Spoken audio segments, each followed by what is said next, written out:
اشفاق احمد صاحب لکھتے ہیں کہ ایک بوڑھی عورت تھی جو ہر بات کا مثبت پہلو نکالتی تھی اور کبھی کوئی نیگیٹو بات نہیں۔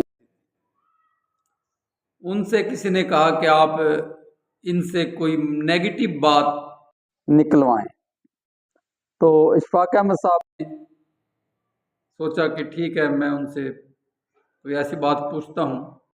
تو انہوں نے ان سے پوچھا کہ شیطان کے بارے میں آپ کا کیا خیال ہے؟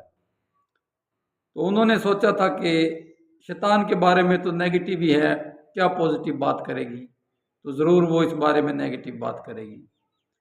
تو بوڑھی عورت کا بہت خوبصورت جواب، بوڑھی عورت نے کہا کہ شیطان کی جو بھی بات ہے لیکن ایک بات ہے شیطان کی کہ وہ اپنے کام کا بہت پکا ہے، یعنی کہ شیطان جو ہے وہ مستقل مزاج ہے، لوگوں کو گمراہ کرنے میں، لوگوں کو بہکانے میں اور لوگوں کو صحیح راستے سے ہٹانے میں وہ لگا ہوا ہے، اور اس کام میں وہ مستقل مزاجی سے اپنا کام کر رہا ہے۔